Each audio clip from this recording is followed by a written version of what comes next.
trust me, it has been quite a bit of fun, and as well as it has not been easy. It's a process. I keep telling people that it's a process. It's a gradual process. As you grow alongside, you just discover that you are moving. You're moving up. You're not on. You're not at a particular spot. You keep growing and growing. So it's a process, basically. You've worked with the band before, right? Yes, I have. I have. Okay. Wow, I have. Okay, so let's talk about that experience. Okay, so I worked with the band 2012, 2013. Before I left, I went for service. Apparently, the band's PA at the time was my friend. I used the word was because we're not so close anymore. Because she relocated and all of that. So she also discovered that I do backup vocals for artists, and then we just casually talked about it. And then she was like, okay, if she gets an info that they are recruiting, that she would let me know. And then it happened at that time, and then she was like, okay, there's a spot, I'm bringing you in. I'm like, okay. And that's how it happened. It was an experience, basically. It was. So how was it like working with him? What song did you record together? Okay, we did not record any song as regards album. My work basically was stage. The band, as everybody knows, the band is a performer. My work basically was to do the backup vocals on stage.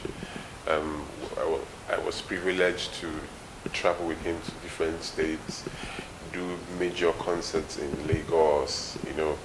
I was privileged to, for the first time, I had not entered a jet. I entered a jet with the band. The feeling was awesome, trust me. And then working with the band at that time, the service was first class. Everything was first class. Everywhere we went, first class. The treatments, the reception was first class. And then, trust me, from a human perspective, the band is actually a nice person. I'm not related to him. It was all I had with him was just work related. But aside that, he has human feelings. He's a nice person to work with, trust me. I can say this anywhere. Okay. So let's talk about the MC. Okay. So far has it been? Yeah, let me use the word.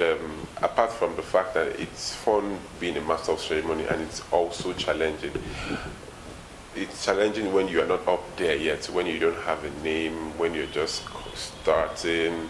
Whoever that wants you to do his or her job wants a video, wants a referral, they keep asking questions like, what jobs have you done?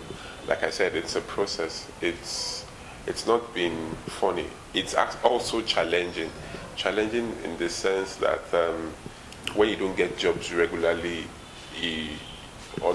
unconsciously you deteriorate in the job. What keeps you up in your game is when you get jobs regularly, and then each job becomes better than the former. You keep growing and all. Well, I've been privileged to work with two amazing guys. The first, whose name is Sako, senior advocate of comedy, who actually brought me into it, is a friend, he's a boss. He's actually my boss. He's a friend, he's a boss, he's a brother. He's someone who has mentored me towards this path. Like they say, being a master of ceremony is not just picking the mic and then you just open your mouth and start talking. It goes way beyond that. As a master of ceremony, you are in control of the total event. It's as good as you are even the event planner to a very large extent, I must tell you.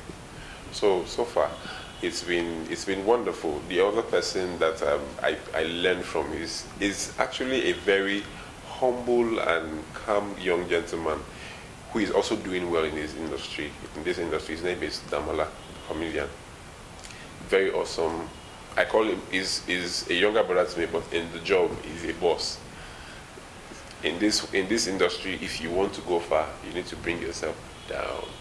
Forget your age, forget whatever you were before. If you want to learn, you need to humble yourself and learn from even the smallest guy in the industry. that's how it's been so far. All right. All right. I think for now that'll be all. Thank you very much, Mr. Funnyfolks.